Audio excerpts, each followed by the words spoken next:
My dear child, 93 years of life have been long enough for me to understand that time is not a measure of pain. There are wounds that, even after nearly a century, still bleed as if they were fresh from yesterday. Today, as I look into your curious eyes, I feel as though I'm staring into a mirror of the past. A little girl with bare feet covered in red clay, running freely across the wide open fields of the American South. Thank you for coming here to listen, but I must warn you. What I'm about to share is no bedtime fairy tale. This story will make your blood boil, maybe even turn your stomach. But don't get me wrong, times were different back then. Thank God, women are treated differently today. Or at least, they should be. And, not everything was terrible. I had moments of happiness too, you'll see. Now brace yourself because I don't have much time left, and I'm guessing neither do you. So let's get straight to it. Sit down and listen closely, because the story I'm about to tell could send shivers down the spine of even the most hardened soul. I want to pause for a moment. If you feel the love and are still listening to my story, please subscribe and hit the like button on the Grandparents Memories channel to show your support. Thank you so much.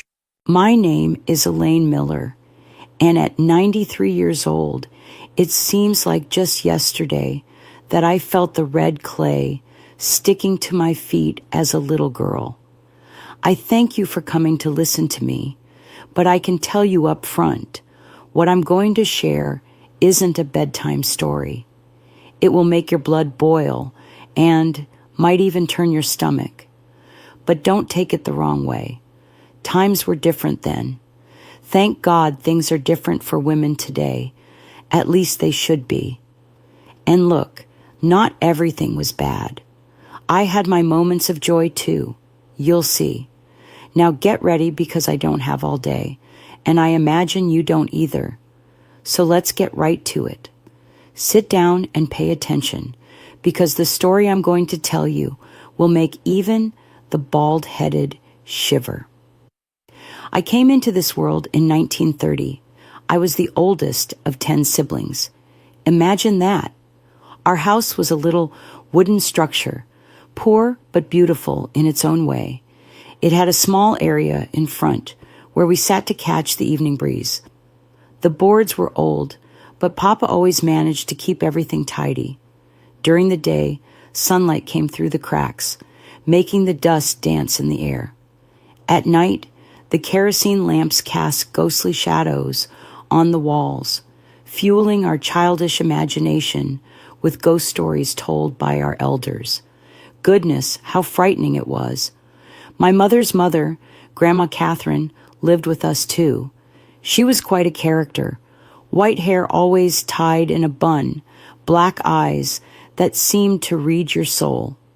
Her wrinkled hands prepared the best home remedies, and her hoarse voice sang old songs that transported us to another time. She was the pillar of our family, especially after Father died. Life on the farmland wasn't easy, but it had its beauties. We woke up with the rooster crowing before sunrise, the smell of coffee mixed with burning wood from the wood-burning stove. We'd eat a little cornbread with eggs and then head out to work. I remember the salty taste in my mouth as I swallowed quickly so I wouldn't be late. By 6 years old, I already had a hoe in my hand. How it hurt! But we got used to it. We planted beans, corn, and cassava. During harvest times, the sweet smell of fresh corn spread through the air, making my mouth water. I went to school for only 2 years in a makeshift classroom in the church. The teacher, Miss Samantha, was from the big city, come to civilize the country children. I remember the smell of chalk and the sound of the rod hitting the desk to get our attention. I learned to read and write, thank God, but it was a struggle. And heaven help us if we didn't learn. The teacher was terribly strict. She'd strike our hands with a wooden ruler more than a yard long. Our games were simple, but full of joy. We ran through the fields, feeling the warm, southern wind on our faces. We played tag among the cassava plants, the sound of our childish laughter echoing through the plantation. At night, sitting on the doorstep, we listened to the fantastic stories that Grandma Catherine told about restless spirits and hidden treasures. Many people don't believe in these kinds of stories, and if we tell them, they call us liars. But my family experienced so many things on that farm. But that's something I won't tell. My grandmother was quite a character. White hair always tied in a bun, black eyes that seemed to read your soul. Her wrinkled hands prepared the best home remedies, and her hoarse voice sang old songs. The 4th of July celebrations were the most anticipated moments of the year.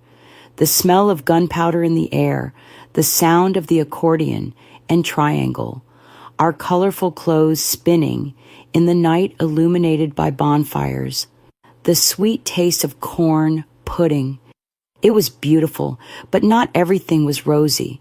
The drought punished us. There were years when the sky was like a hot plate without a single cloud. The earth cracked. The cattle died of thirst. I felt so sorry when I found a dead one on the road.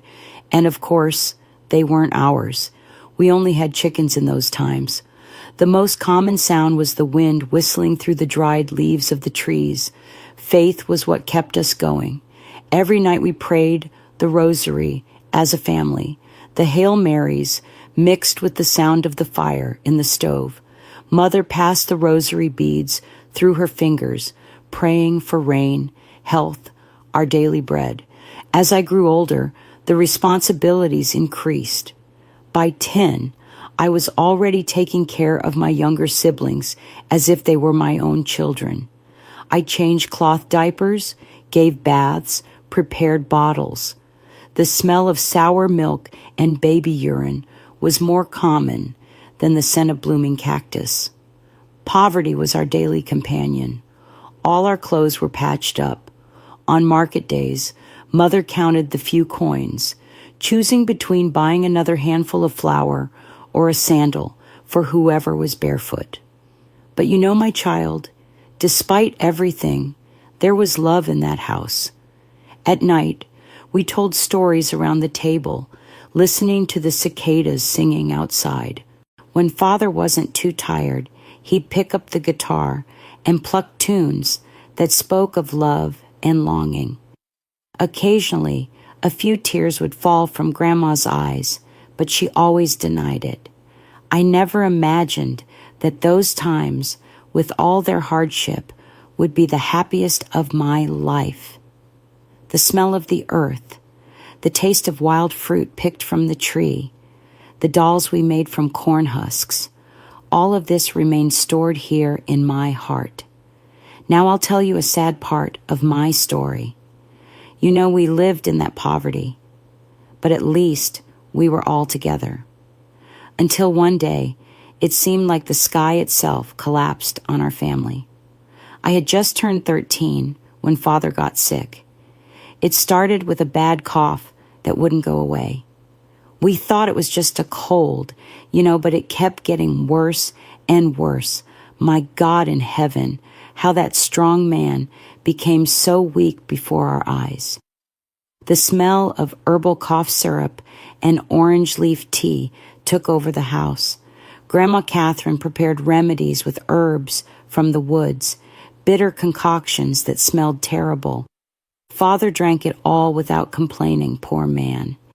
At night, we could hear his cough echoing through the house. It seemed like he was going to cough his lungs out. Mother lived with rosary in hand, praying quietly. "Saint Blaise, protect Andrew's throat," she would say. But it seemed that not even Saint Blaise was listening to us in those days. One night, I'll never forget, Father had a terrible fever. He was sweating cold, shaking like a green twig. That's when Mother decided to call the doctor from the city. Just imagine, we who barely had enough to eat having to pay a doctor. The doctor came in an old carriage, bumping along the dirt road. He examined Father and said it was pneumonia. He prescribed some expensive medicines that we had to buy on credit at the pharmacy. The strong smell of those pills almost made me sick, but it didn't help at all. Father kept wasting away. On an early Sunday morning, he took his last breath. Goodness, what pain. Mother's cry seemed to come from the depths of her soul. We, the children, cried as much as she did. The funeral was on the same day because there was no way to keep the body. The smell of candles, flowers, and wet earth while they lowered the coffin. I just kept thinking, and now, my God, how are we going to live without Father? I also remember that my little siblings, unaware of the situation, didn't understand what was happening. They were playing tag. How I wish I didn't remember either. You see, my child, life doesn't give us time to recover from our losses. The day after the burial, everyone was already wondering what would happen next. We owed a lot of money to the store, to the pharmacy, and now, without Father to work on the farm. Grandma Catherine, my maternal grandmother, had lived with us since I could remember. She was my mother, Catherine's mother, and after Father died, she took the reins of the family with an iron hand. Mother, poor thing, was like a lost soul around the house. The rosary never left her hand. She lived whispering prayers. I think she clung even more to religion to bear the pain. And my child, I had to grow up overnight. With 13 years on my back, I practically became the lady of the house. I took care of the younger siblings, cooked, cleaned everything. My hands, already calloused from farm work, became even harder from scrubbing clothes in the wash tub. The worst was seeing the pantry getting emptier each day. We ate once a day, if that. Black beans with flour became a luxury. The eggs from the 6 chickens we had became our main source of protein, but even that wasn't enough for everyone. We divided each egg to try to feed all mouths. There were days when not even that was available, and we only had cornmeal porridge to fool our hunger. The stomach growled, but we pretended not to hear. It was sad to see the younger children crying from hunger and having nothing to give them. I remember once when my youngest brother cried all night from hunger. I snuck out and went to gather some fruits in the woods, some half-ripe guavas. I came back all scratched from the thorns, but at least the boy stopped crying. The farm without Father was becoming abandoned. We tried to plant something, but it was difficult without his strength. The plants died. The weeds took over. Our soil wasn't fertile. It was sad every time I passed by. I felt a tightness in my chest, seeing everything that Father had cared for with such love turning into ruins. The neighbors, at first, tried to help, bringing a little something or buying Grandma's herbal remedies. But soon everyone had their own problems. You know how it is. It was during this time that I began to hear whispers around the house. Grandma Catherine talking quietly with Mother, speaking of debts, of people wanting to take our land. I pretended not to hear, but inside I was dying of fear. One night, I caught Mother crying in secret in the kitchen. She was looking at an old, black and white photograph of her wedding with Father. "Oh, Andrew," she said between sobs, "how are we going to live without you?" That's when I understood the size of the hole that Father had left. It wasn't just the longing, it was the fear of the future. We were like a boat adrift, not knowing where to go. My child, this part of the story is the most painful to tell. You know that saying that after the storm comes the calm? Well, in my life, it was different. After the storm of my father's death came a hurricane that tore my childhood up by the roots. The situation after Father died was getting worse every day. Grandma Catherine, Mother's mother, tried to command everything with a firm hand, as I already told you, but not even she could work miracles. The debts only increased. Every day someone came to collect. The store owner wanted payment for months of purchases. The man from the pharmacy didn't stop sending messages because of the medicines that Father had used. The traveling salesman still charged for that fabric that Mother had bought to make our clothes. Even the warehouse owner sent notes asking about the sacks of flour and beans that Father had taken on credit during the drought.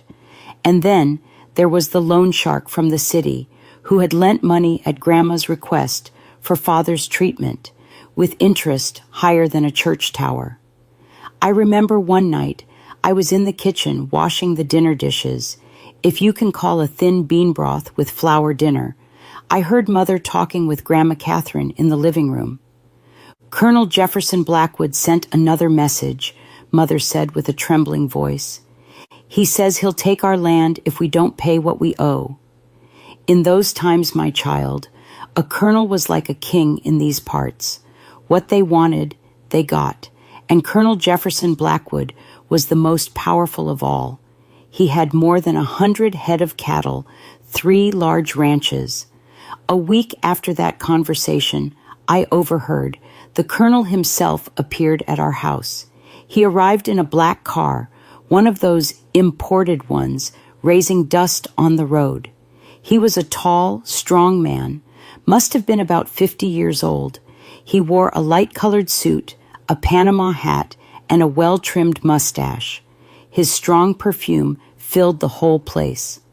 I was in the yard, hanging clothes, but I could hear the conversation through the open window. The colonel spoke smoothly, like a snake before it strikes. "Mrs. Miller," he said to Mother, "I've come to make a proposal that could solve all your problems." My heart froze when I heard the proposal.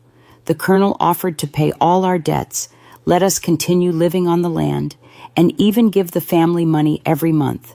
In exchange, he wanted to take my sister Daisy to be his wife. Holy Virgin, I'll never forget that scene. Mother started crying right away. Grandma Catherine, who had been quiet in a corner, stood up like a lioness. "This girl is only 11 years old, man of God," she shouted. The colonel wasn't fazed. He smiled from the corner of his mouth and said, "I looked at her and liked her. That's how it has to be." Mother and Grandma were shocked. "No!" they shouted together. Grandma Catherine, with a courage I had never seen before, planted herself in front of the colonel and said, "Get out of here right now."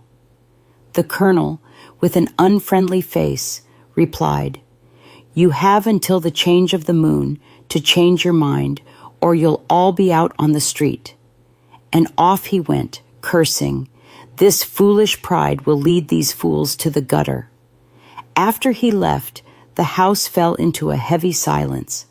Mother wouldn't stop crying. Grandma Catherine walked around the house like a restless soul, muttering and praying. My younger siblings didn't understand anything, but they felt that something bad was happening. It was then that I made the most difficult decision of my life. With my heart in my hand, I said, "I'll go in Daisy's place." Everyone looked at me, shocked. "I'm 14 years old. I'm older. It's better that I go than her. I'll never forgive myself if we end up in the gutter." Mother started crying even more. Grandma Catherine tried to convince me to change my mind, but I had already decided. If someone had to sacrifice themselves for the family, let it be me. One night, Mother called me to her room. She sat with me on the bed and took my hands. "You understand that we have no choice," she said, with eyes red from so much crying. I understood then that I was being sold like a head of cattle. Grandma swallowed her pride and walked to the Colonel's ranch. He accepted the proposal without even meeting me. They gave me a week to prepare. Grandma Catherine filled a bundle with my clothes, the best I had, which weren't many. Mother sewed day and night to make me 2 new dresses. The neighbors, when they found out, came to bring little presents, a comb, a hair ribbon, a fragrant soap. The night before leaving, I couldn't sleep. I lay looking at the ceiling of my room, listening to the crickets singing outside, thinking about the life that awaited me. I was afraid, of course I was, but I also had a silly girl's curiosity, imagining what it would be like to live in a big house, wear pretty dresses, have food on the table every day. On the appointed day, the Colonel sent the car to pick me up. I'll never forget the scene. Mother kneeling in the yard, being supported by Grandma Catherine, my little siblings crying without really understanding what was happening. Before getting into the car, Grandma pulled me by the arm and put a black beaded rosary in my hand. "Keep it with you, my daughter," she whispered. "In the darkest hours, it will protect you. And never forget, not a day will pass that your mother and I won't pray for you." The driver threw my bundle in the trunk and opened the car door for me. When I sat on that leather seat, I felt such a tightness in my chest that I thought I was going to die. The car started moving, and I kept looking through the window at my family getting smaller and smaller until they disappeared in the dust of the road. And that's how I was sold to Colonel Jefferson Blackwood, exchanged for debts and promises. It was the end of my childhood and the beginning of a life that I couldn't even imagine what it would be like. My child, let me tell you what it was like arriving at that big house. It was as if I had entered another world, you know, a world that I had only seen in dreams or in the stories that the teacher told at school. It was land that seemed endless. The car stopped in front of an iron gate. All worked. When it opened, I saw a white stone road that led to the house. On each side was a garden so beautiful it looked like something from a painting. Red roses, white jasmines, and colorful flowers I didn't even know the names of. The house, goodness gracious, was a mansion with 2 floors, all white with blue windows, and a porch that went all the way around. It looked like those palaces from fairy tales. When I got out of the car, my legs were shaking so much I thought I would fall. The Colonel came to receive me at the door. "Welcome to your new home, Elaine," he said, with that smile that gave me chills. I remember thinking, I think he liked me. I entered, stepping carefully on the polished hardwood floor, so waxed it reflected. The smell of beeswax was strong. In the entrance hall, I stood open-mouthed. There was dark wood furniture, all carved, curtains made of such fine fabric they seemed made of clouds, and a crystal chandelier hanging from the ceiling that shone as if it had stars inside. It was then that I saw them, the other wives.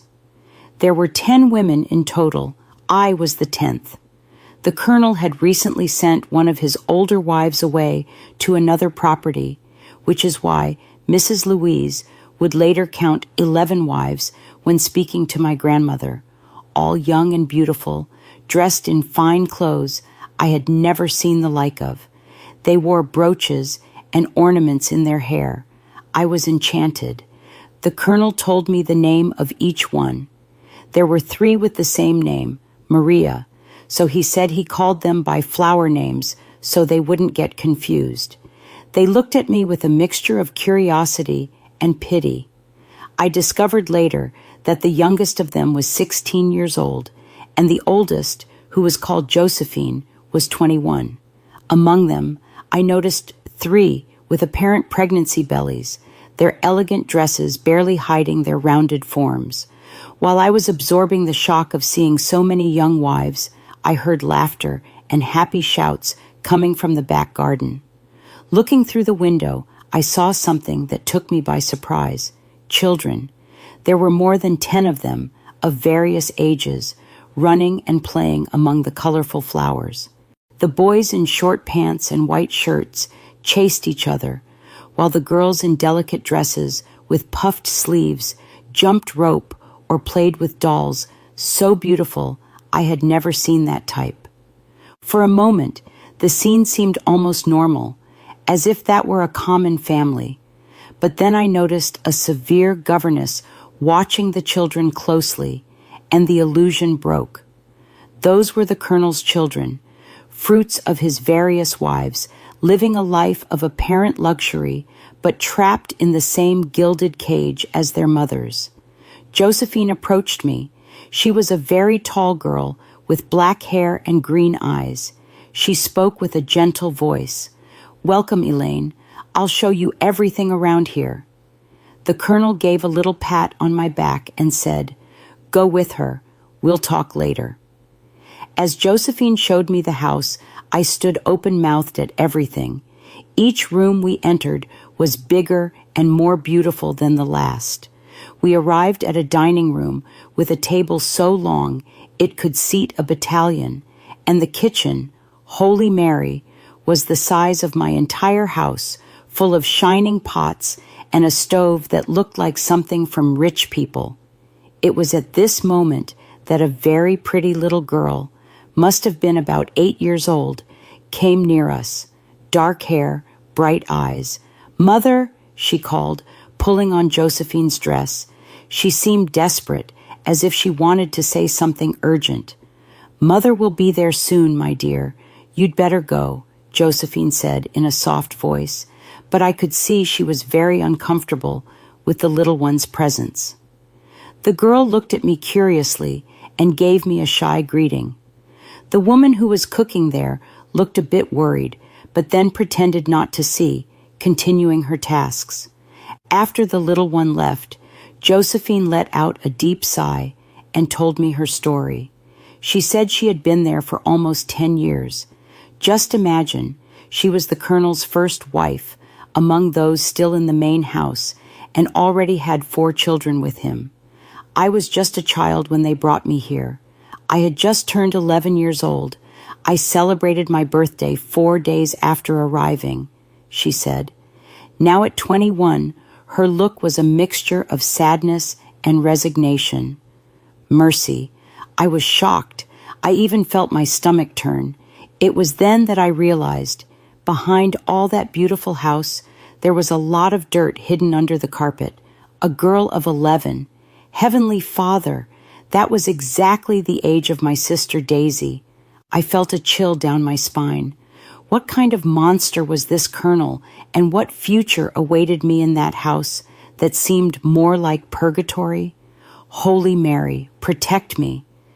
There in front of the corridor of that kitchen, I was processing everything I heard from Josephine when the smell of food invaded my nose. An aroma of spices I didn't even know made my stomach growl. It had been a long time since I had eaten properly, you know? But the hunger soon passed when Josephine began to explain the rules of the house. "Here, each one has her day with the colonel," she said quietly. "On the other days, we take care of the house, the garden, do embroidery. The colonel likes everything very clean and organized. If something isn't the way he likes it." She didn't finish the sentence, but her look said it all. We went up to the second floor. The corridor was full of doors. Each one was a wife's room. Mine was the last. When Josephine opened the door, I thought she had taken me to the wrong place. It was so big, with a bed covered with soft sheets, a huge wardrobe, and even a dressing table with a mirror. "Your new clothes are there." Josephine pointed to the wardrobe. "The colonel likes us to dress well. Come, I'll help you get ready." Josephine helped me take a quick bath with soaps that smelled of flowers I didn't even know. I liked it. I had never bathed in a warm shower.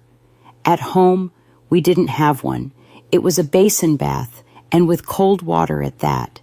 Afterward, She dressed me in a silk nightgown, so fine it seemed like I was naked. She combed my hair and even put a little powder on my face to disguise the fear, she said quietly. My heart was beating so hard in my chest that I thought I would faint right there. Josephine took me to the door of the colonel's room. "Be obedient," she whispered before leaving me alone. When I entered, the strong smell of the colonel's perfume almost suffocated me. He was sitting in a large armchair, looking at me in a way that gave me chills. "Come here, my new little flower," he said, with that smooth voice that hid so much evil. "What happened next, my child? I don't even know how to tell. It pains me just to remember. I was an innocent girl. I didn't know anything about those things. In my house, we barely saw affection between father and mother. At most, a respectful kiss on the forehead. But what the colonel did, my God in heaven, he didn't have a bit of consideration. My fear, my tears, my cries muffled in the pillow, none of that mattered to him. I felt like a slaughtered animal. The pain, the shame, the disgust with myself, all mixed in an agony that seemed to have no end. In the eyes of that monster, I wasn't a person. I was just another property of his, like the cattle in the pasture or the furniture in the house. He had bought me and was going to use me however he pleased. I remember he told me, "Relax, that way it will hurt less." It hurt a lot, not just in the body, but in the soul too. I felt that I was losing more than just my innocence. It was as if a piece of me had died there in that bed. After it was over, the colonel simply turned to the side and fell asleep, snoring loudly like a pig. I stayed there, curled up, crying quietly, afraid to wake him. I wanted my mother, my grandmother. I wanted to go back to my little wooden house, to my simple life. I would rather change 1,000 dirty diapers than be there at that moment. You know, my child, despite everything that had happened to me, my body still screamed its needs. My stomach was so empty it hurt, a deep hole in my stomach. But the fear was greater than any hunger. I stayed there in that bed, stiff as a board, afraid to even breathe too loudly and wake that monster. When I thought enough time had passed, I tried to get up quietly, praying softly to be able to get out of there. But it was as if the devil had heard my prayers before God and decided to laugh at me. The colonel suddenly opened his eyes, looking at me with that animalistic hunger. "Where do you think you're going, my little flower?" he growled, pulling me back to the bed. And the nightmare started again. It was worse than the first time, if that's possible. He seemed to want to mark every little piece of my body, of my soul, as his property. When it finally ended, he fell into a heavy sleep, snoring again. As soon as the first rays of sun began to enter through the cracks in the window, I left that room. I got under the shower and scrubbed my skin with such force that it turned red. But it didn't help. No matter how much I scrubbed, the water couldn't wash away that feeling of being stained inside. I knew at that moment that all the soap in the world wouldn't be able to truly clean me. I was awakened with a start, strong knocks on the door. I opened it, trembling from head to toe. Thank God it was Josephine. She apologized, saying she only knocked hard because I took too long to answer the door, and she was very worried about me. She also said that I had to go have breakfast. I went, very debilitated. I was very weak from hunger and pain. That morning, the other wives looked at me differently. There was pity in their eyes, but also understanding. They had all gone through the same thing. Josephine brought me an herbal tea. "It will help with the pain," she said, squeezing my hand lightly. "My child, there are things in this life that we would prefer to forget, but they remain marked on the soul like a branding iron. What I lived in that colonel's house is one of those things. I was gradually discovering the routine of that house, and it was more disturbing than my worst nightmares. I was the newest there, both in terms of time in the house and in age. I was always the most requested by the colonel. He called me his freshest flower, words that made me nauseous just to hear. Each time one of the employees came to get me, saying that the colonel wanted to see me, I felt my stomach turn as if I had swallowed a frog. His room was a place that gave me nightmares. It smelled of a mixture of expensive perfume, old sweat, cigar, and drink. The curtains always closed left everything in a gloom that seemed to swallow you. And there he was, sitting in that leather armchair, looking at me like a hungry wolf. When he kissed me, the strong taste of tobacco invaded my mouth. It was a bitter taste that stayed for days. Not even brushing my teeth 1,000 times would make it go away. The colonel didn't have a bit of kindness in that body. He didn't care about my fear, about my silent tears that wet the pillow. For him, I was just another thing he had bought. He used my body as he wanted, without caring if he was hurting me or not. But the worst nights, Ave Maria, were when he decided to vary the menu, as he said, with that disgusting smile.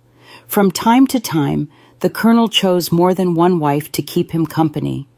On those nights, the terror was doubled. He made us get ready, put on those fine dresses that showed more than they hid. Then he made us drink moonshine, that really strong kind that he kept in a crystal bottle. It's to warm the blood, make you more lively, he would say, laughing at our looks of disgust. The moonshine went down burning, made the head dizzy and the stomach queasy, but we had to drink or the punishment would be worse. I saw more than one girl get beaten with a belt for refusing to drink or for vomiting afterward. I remember one night when he called me along with Josephine. She had been there longer, knew how things worked. She looked at me with a mixture of pity and resignation while we drank the moonshine that the colonel served. "Now, my dolls, let's have fun," he said, his eyes shining in a way that froze my soul. He made us do things to each other, things I didn't even know existed, and he stayed there watching, laughing, giving orders. Then he would join in. It was as if we were puppets in his hands, without our own will. The worst was afterward. The shame, the self-disgust, the guilt. Even knowing that we had no choice, that it was all forced under the colonel's threat to order his men to kill our families. Josephine hugged me afterward, crying quietly. "One day this will end, girl," she whispered. But I saw in her eyes that not even she believed it. The next morning, it was difficult to look at each other. All of us there had already gone through this. It was as if there was a silent agreement among us to console without saying anything. And it wasn't just that. The colonel liked to humiliate us in other ways too. Sometimes he made us walk without clothes around the house in front of the employees. Other times, he forced us to serve him and his friends during parties wearing clothes that were more like rags. They were so short and low cut. It was a shame without measure, my child. We felt less than human. The colonel loved to show us off to others as if we were his trophies. At parties, he would boast to his colonel friends, "Look at the beauties I have here," he would say, running his hand over us as if we were racehorses. But one thing he didn't allow: no one could touch us. It was as if we were objects too expensive for others to handle, only he could use. You must be wondering, and the children? How were they in the middle of all this? This must be a lie from this old liar. Well, my child, the children, that was another torment for us. The colonel didn't want to see or hear children around the house. He said they interfered with his business and his pleasures, so he had a separate area built, far from the main house. It was like a different world. That's where all the children stayed, from the little babies to the older ones. The women who were pregnant stayed there too. There were 3 ladies who took care of them. They were women trusted by the colonel, hand-picked. They didn't let anything pass. The children were forbidden to leave there and walk around the property after 8 at night. The colonel said he didn't want kids wandering around the house when he was with his visitors. It broke the heart. The mothers could only see their children at scheduled times, always watched. There was a mother who tried to break this rule, escape at night to see her child.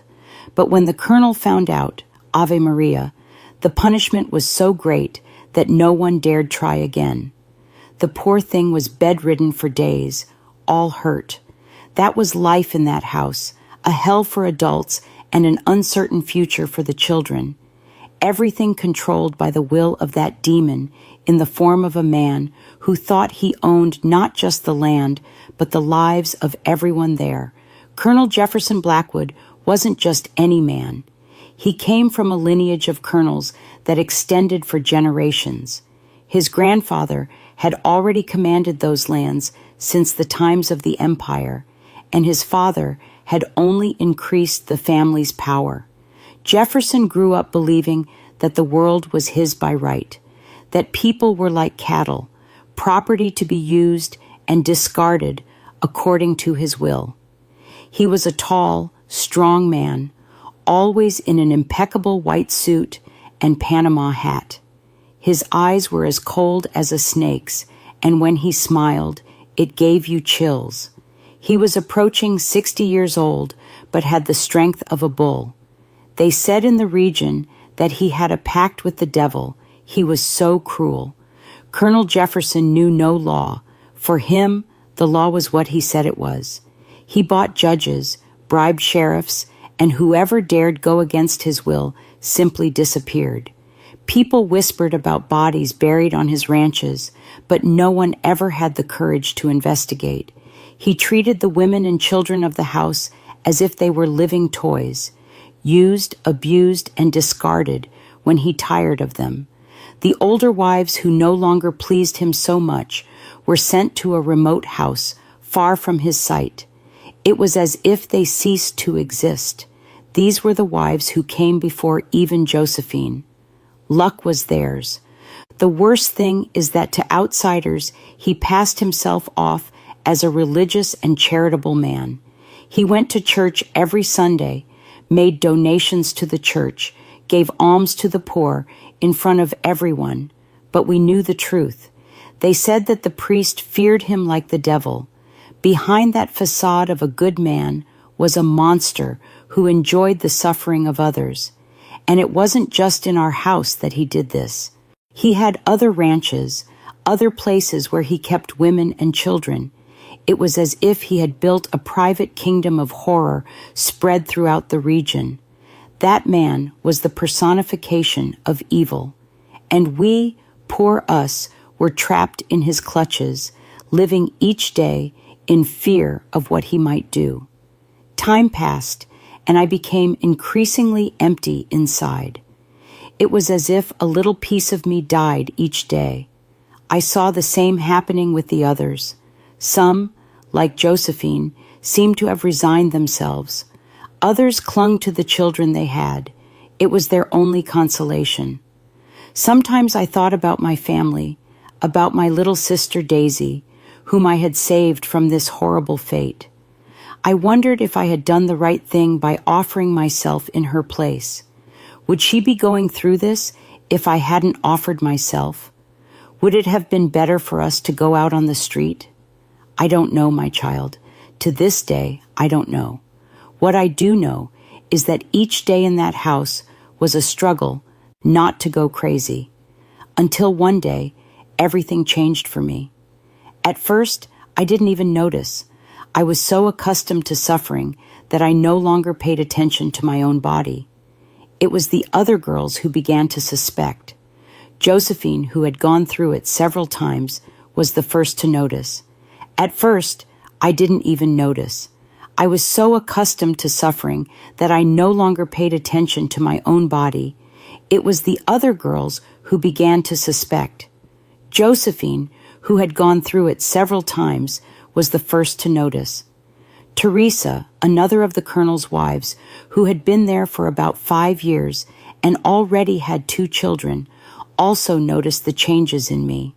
"You're different, girl," she called me one day when we were alone in the kitchen. "You're eating more, right? And you're nauseous in the morning."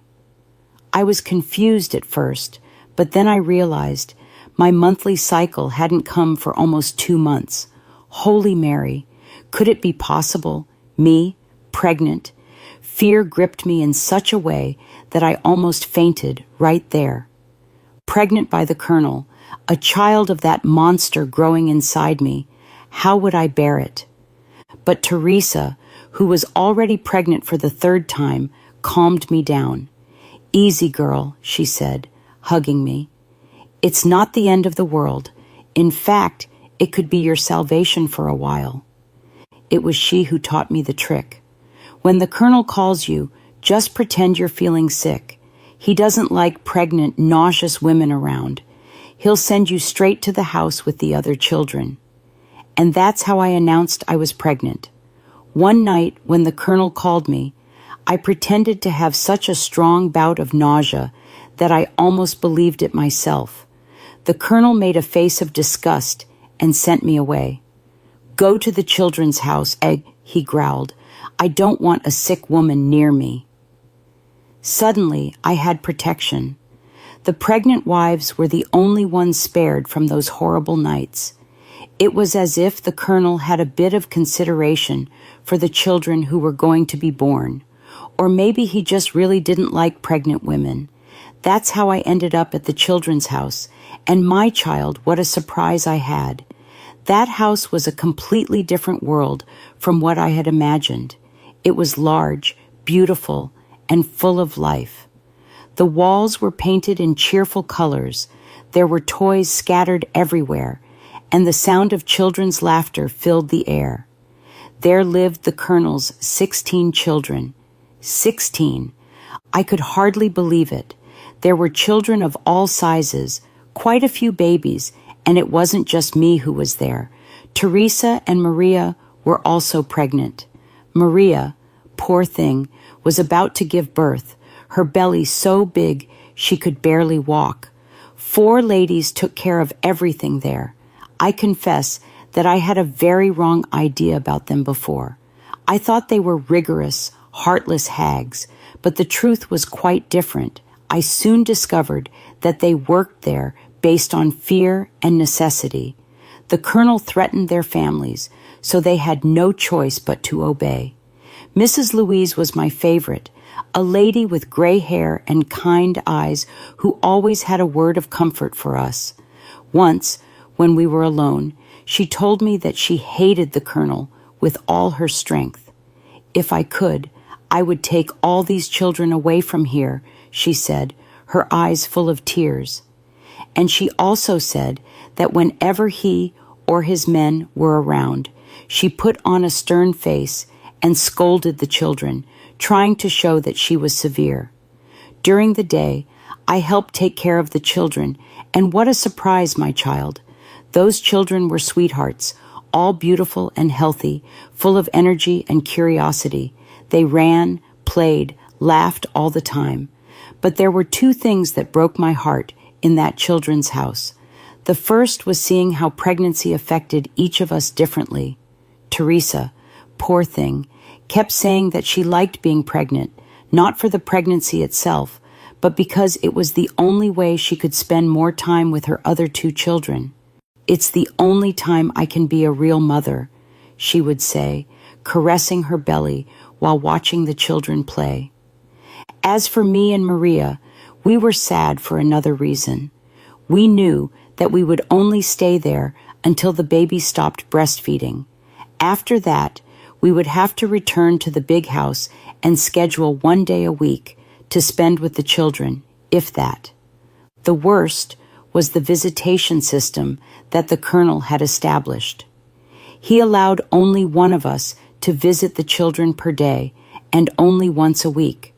But since there were 10 girls in the house, this meant that each of us could only see our children once every 2 weeks, at best. But it wasn't always that frequent. Sometimes, on the Colonel's whim, or because one of us was being punished, the visits were canceled.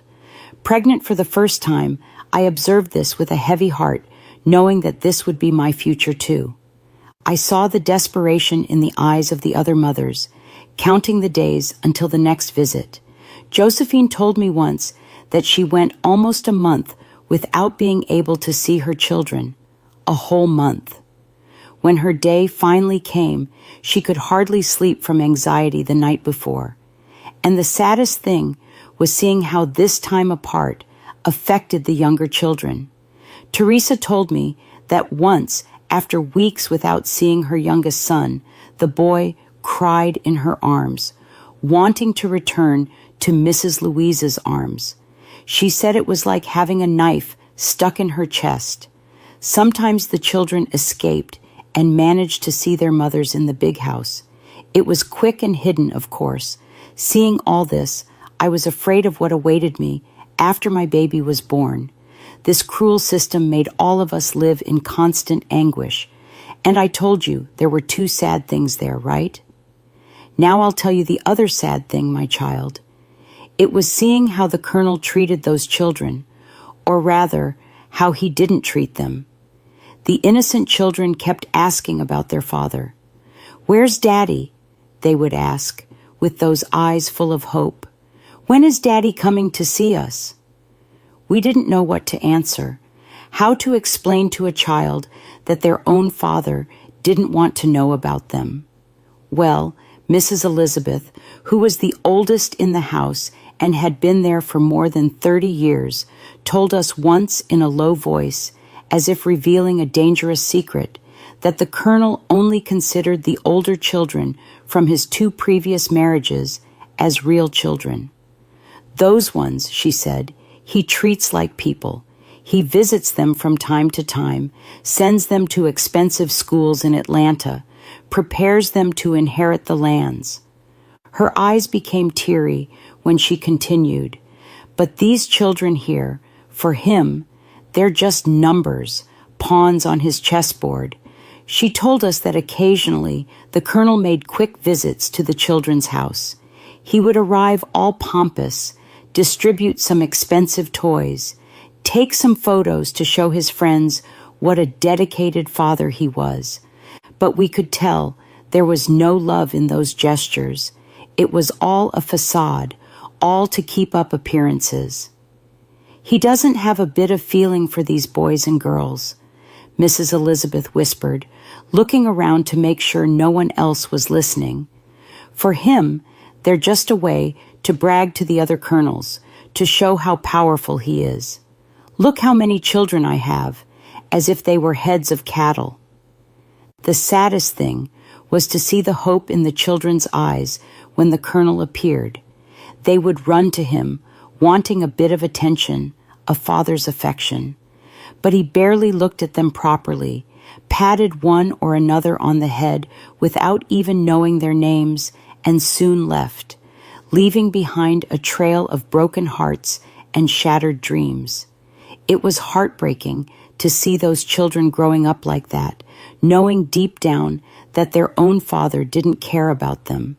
I believe you must have wondered why I didn't run away, right? Well, my child, it wasn't for lack of wanting to. The truth is that that ranch was like a prison, but without visible walls. All around were enforcers, men with stern faces and threatening looks. They stood guard at the entrances and exits of the ranch day and night. Not even an ant passed without them noticing. To give you an idea of how heavy the security was, the Colonel himself didn't go anywhere alone. Besides always carrying a gun, he made a point of showing the revolver on his belt for us to see that he wasn't playing around. He had 2 enforcers who were like his shadows, going everywhere with him, always alert, ready for anything. And it wasn't just that. The colonel had a cruel system to keep us in line. Whenever someone rebelled, there was Caroline, trembling like a reed, her face marked by slaps. The colonel held her by the hair, displaying her as if she were a hunting trophy, with that disgusting smile he had. He announced for all to hear. I made a point of sending my men to pay a visit to Caroline's parents, just to remind them how important it is that she stays here with us. At that moment, I felt my heart shatter. I liked Caroline a lot, you know. We had created a special friendship, perhaps because of a curious coincidence that we discovered while talking. You see, Caroline had the same name as one of my friends from back home. And even funnier, she always told me that I carried the name of her mother, Mrs. Elaine. It was quite a coincidence, wasn't it? Sometimes we would imagine what it would be like if we had met under other circumstances, far from that hell. Would we have been friends? Did our mothers know each other? It was a silly game we played to try to forget, if only for a moment, the cruel reality in which we lived. Seeing Caroline in that situation, humiliated in front of everyone, knowing that her family had been threatened, was one of the most difficult moments I experienced there. That day, I felt that a part of my hope died. If not even Caroline, who was so brave, had managed to escape, what chance would we have? Another day, the colonel's enforcer brought a brown handkerchief full of blood. Caroline identified it as her mother's. So sad. After that day, Caroline was never the same. The light in her eyes went out, as if they had stolen her soul. And I learned in the worst possible way that dreaming of freedom on that ranch could cost very dearly, not just for us, but for those we loved outside. Sometimes we would take the children to play near the big house. I took advantage of these opportunities to talk quickly with some of the other girls, and nothing had changed over there. The hell continued the same while we lived in that bubble of protection that we had in our wombs. One day, Josephine came to call us, me, Teresa, and Maria. She said a new girl was about to arrive. My heart tightened immediately. Another girl for the colonel to mistreat. We all got ready and went there to await her arrival. You know something I noticed? Josephine was a bit restless. She didn't want to talk much with me, as she always did. I imagined it was because of the disappointment of another girl arriving. While we waited, I couldn't stop thinking about what this girl would be like. Would she know what she was getting into? Had she done like me, offered herself in place of someone in the family? The wait seemed endless. We sat there in the living room of the big house without saying anything. Only the sound of our sighs broke the silence. I could see the fear in the eyes of the others, fear of remembering their own arrival, fear of what that poor girl was going to go through. Finally, we heard the sound of a car approaching.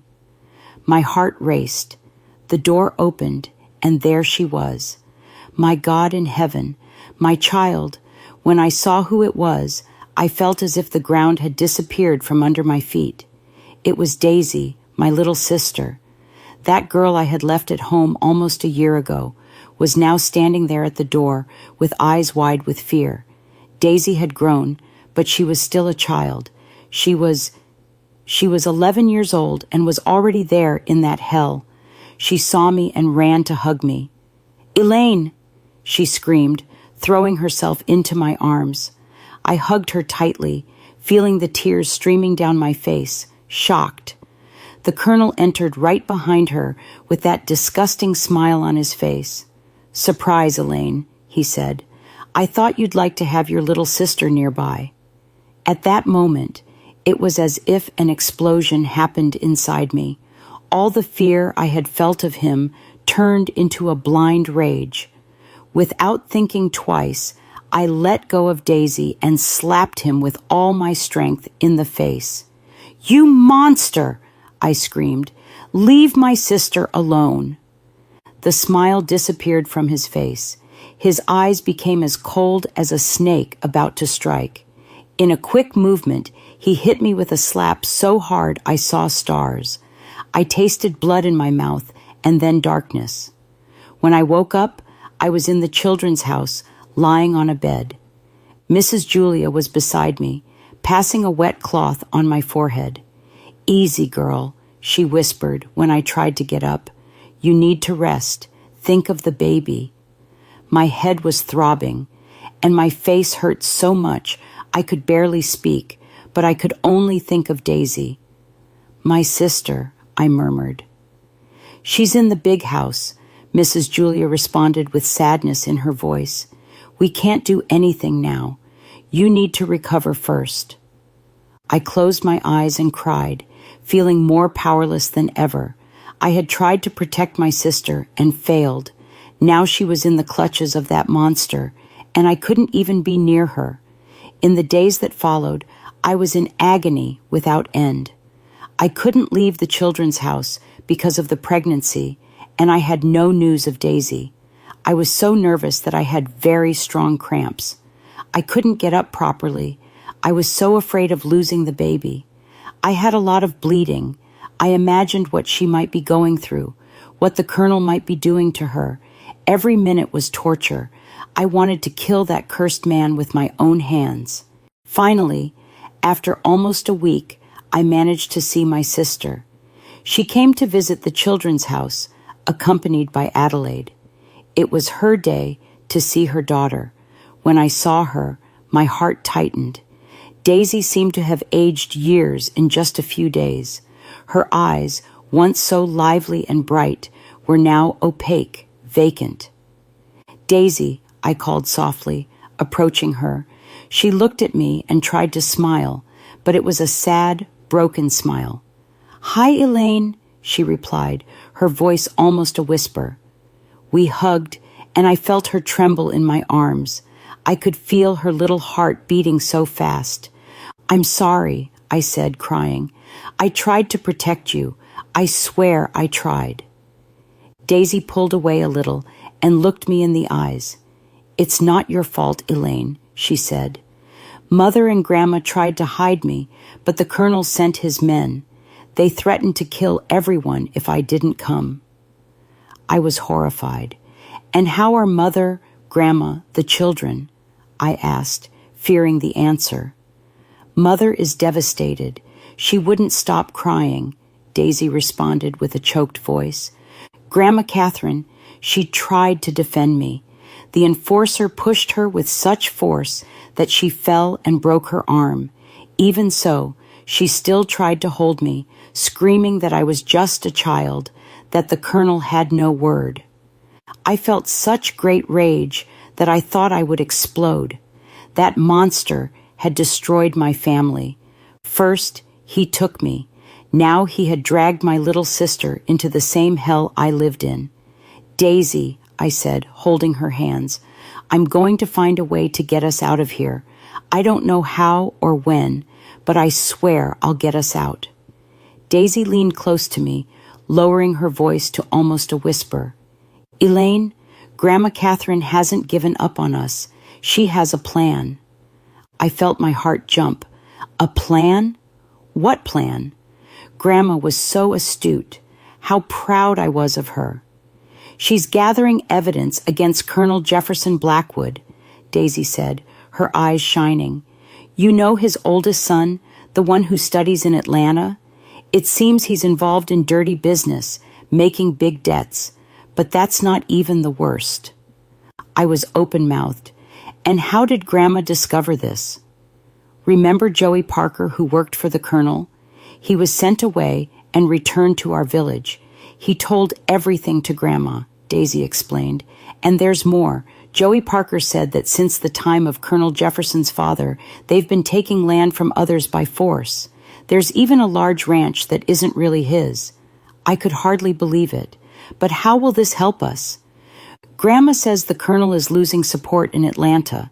The new governor doesn't like him, and now with these stories of land theft and abusive collection from tenants, many important people are keeping an eye on him. Grandma is spreading these stories, making people talk.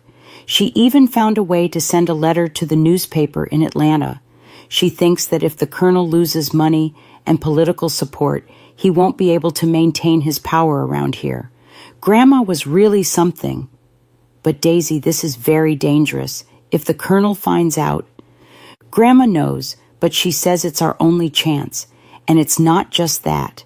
A big factory is coming to the neighboring town. Many people are going to work there. Grandma says this will change everything around here, that the colonel won't be able to command and dismantle things as before. Elaine, Daisy squeezed my hand. Grandma sent word for us to keep our eyes open. If things start to go downhill for the colonel, it will be our chance to escape. We have to be ready. I hugged my sister, feeling fear and hope. I didn't know what was going to happen, but for the first time in a long time, I felt that maybe, just maybe, we might have a chance to get out of that hell. All right, Daisy, I whispered. We'll stay alert, and may God protect Grandma Catherine. That night, lying in bed, I couldn't sleep.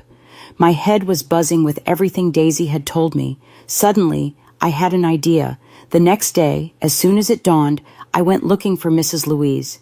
She had always been good to me. I thought I could trust her. I called her to a corner and told her everything I knew.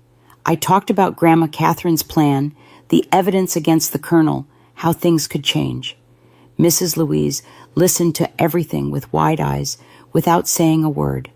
When I finished, she stayed quiet for a while, as if digesting it all. Then, with teary eyes, she held my hands and said, "My child, you don't know how much this means. Knowing that there are people out there fighting for us gives me a hope I haven't felt in years." It was then that Mrs. Louise had an idea. It was risky, but it could be our only chance. She said she was very friendly with the other ladies who took care of the children's house and that she could trust them. She suggested that we tell them too, to form an information network among us. At first, I was afraid. What if someone told the colonel? But Mrs. Louise assured me that those women hated the colonel as much as we did. They only stayed there because he threatened their families. Gradually, we told all the colonel's wives who came to visit their children. It was always a whisper here, a hidden conversation there. We had to be very careful so no one from outside would suspect. Seeing the hope in the eyes of those women was something I'll never forget. Some cried with joy, just knowing that someone was fighting for them out there. Others were afraid, but even so, they wanted to help. Grandma Catherine was becoming a heroine without even knowing it. The plan was simple. We passed information to each other. Any news about the colonel, any change we noticed, everything was shared. The 3 ladies who worked in the children's house had 2 days off per month. They could go to their homes to see their families and would be absent for 2 days. That's when I had another idea. I gave my address to Mrs. Louise and asked her to look for my grandmother on her next day off. Mrs. Louise was afraid at first. "What if they catch me?" she asked. But I begged, said it was the only chance for my family to know how Daisy and I were. She ended up agreeing. In the days that followed, I could hardly contain myself with anxiety. I couldn't wait for Mrs. Louise to return from her day off. My heart was racing, waiting for news, until finally she appeared, and as soon as she had the opportunity, she called me to a corner. "Elaine," she said with a smile on her face, "I went. I spoke with your grandmother." I felt my knees weaken. And how is she? And my mother? The others? Mrs. Louise held my hands, her eyes shining with emotion. "They're all well, my child. Your grandmother is quite a woman, you know. When I told her that we knew everything she was doing, I thought she would be scared. But no, she was happy to know that we had united. She said she would fight until her last breath to get you and your sister out of here. She paused, as if choosing her words. My child, I didn't have the courage to speak, you know, about what the Colonel does here with you and the other wives. I thought that subject is yours. You decide if you want them to know or not. I felt a lump in my throat, but I understood. She was right. Some things were too heavy to tell, at least for now. Mrs. Louise continued, her voice lower now. But I said that you're pregnant and that the Colonel has 11 wives here on the ranch. Holy Mary, your mother and your grandmother were furious. I thought they were going to get the first horse and come here to kill him with their own hands. And there's more, Elaine. Your grandmother told me that it won't be more than a month before the Colonel falls. She couldn't give me details, said it was dangerous, but she said for us to have patience, that freedom is coming. I felt my heart accelerate. A month, so much time and so little at the same time. And now, Mrs. Louise? I asked, my voice trembling. What do we do now? My child, she replied, with a determined look, we wait and prepare, because when the time comes, we have to be ready to run from here as fast as possible. Mrs. Louise had so much news. I was very anxious to know everything. She continued saying, Elaine, my husband John, he said he'll help too. And my 2 older sons, Peter and Anthony, they're also willing to do whatever is necessary. Then she took from her pocket a small rosary with blue beads. I recognized it immediately. It was the rosary that my mother used every day to pray. She extended her hand and said when I calmed down, Your grandmother sent this to you. She said, it's for you to have strength. Mrs. Louise explained. She said that every night at 9 o'clock she'll be praying this same rosary. You should pray along, even from a distance. I held that rosary against my chest as if it were the most precious treasure in the world. And it was indeed. It was a little piece of my family, a reminder that Daisy and I, and even the baby I carried in my womb, were not alone. I started to cry right there. It was a cry of relief, of longing, of hope. Mrs. Louise hugged me tightly and let me cry on her shoulder. Thank you, Mrs. Louise, I whispered, hugging her with strength. Thank you for everything. That night, at 9 o'clock, I prayed my rosary with more fervor than ever. It wasn't just a prayer. It was a thanksgiving and a promise that, whatever happened, I wouldn't give up. For all of us trapped in that hell, I would fight to the end. Time passed, and our network of actions only grew. We knew everything that happened on the ranch, when the Colonel left, when he returned, who came to visit. That's how we found out that the Colonel's oldest son had gotten into big trouble in Atlanta. It seems he had made some gambling debts and now owed dangerous people. We also learned that one of the oldest enforcers on the ranch had been arrested in the city. They caught him trying to bribe a judge, all to get the boss's son out of being arrested. The Colonel had to spend a fortune to cover up the case. The days that followed were ones of unequaled tension. The Colonel was walking around like a cornered animal, yelling at everyone for any little thing. The other enforcers were always alert, watching every corner of the ranch as if expecting an attack at any moment. We felt in the air that things were changing. It was as if a storm was forming, ready to break over our heads. Everyone was walking on eggshells, afraid of being the next target of that cursed man's anger. But each of these news items was like a breath of hope for us. We saw that the Colonel's power was beginning to crack. It was no longer that untouchable fortress that we thought it was. I can still see Mrs. Louise, pale as wax, trembling from head to toe when she called me. Her voice came out in a broken whisper. Elaine, A tragedy has happened in the big house. That demon, Colonel Jefferson Blackwood, left a trail of blood and tears wherever he passed before justice finally caught up with him. He took from me someone precious. It was a loss that dug such a deep hole in my soul that I still haven't recovered to this day. That night, everything changed forever. The colonel discovered our plan through one of his loyal servants. In his rage, he stormed into the children's house looking for me and Daisy. My sister, brave little Daisy, tried to protect me and my unborn child. She stood between me and the colonel as he pointed his gun at us. The shot still echoes in my nightmares.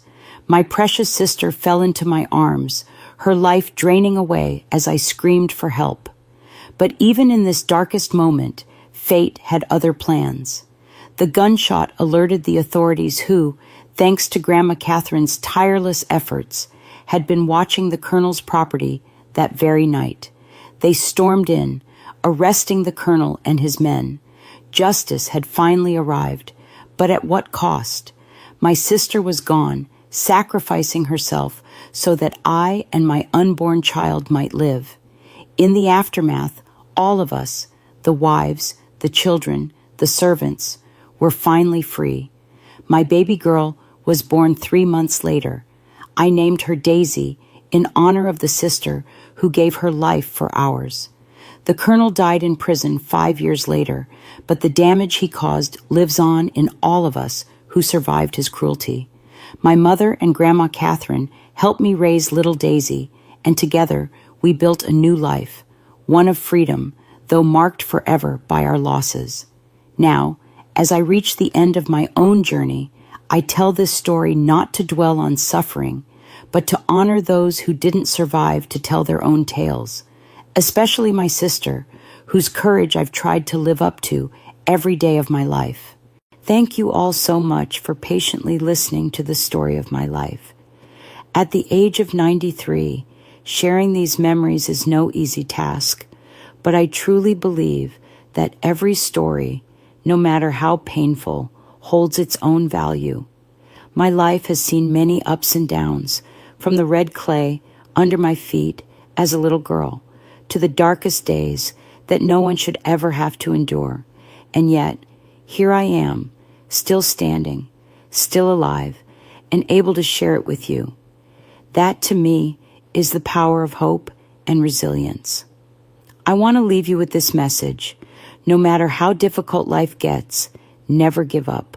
Find strength within yourself and from those who love you, because, as I've learned, no night lasts forever, and there is always light waiting on the other side. I want to express my heartfelt thanks to the creator of the Grandparents Memories channel for inviting me to share my story. Being able to tell it has been a part of my healing journey, and I hope it brings strength to those who are facing struggles of their own. If my story has meant something to you, please consider subscribing to the Grandparents Memories channel and giving this video a like. Every memory shared is a lesson, and every lesson has the power to change someone's life. I won't be here forever, but my story, and the stories of so many others, will live on through this channel. Stay tuned for more real-life journeys filled with emotion and valuable lessons. Thank you for listening. As I always say, life isn't always easy, but it is always, always worth living. Wishing you health and peace.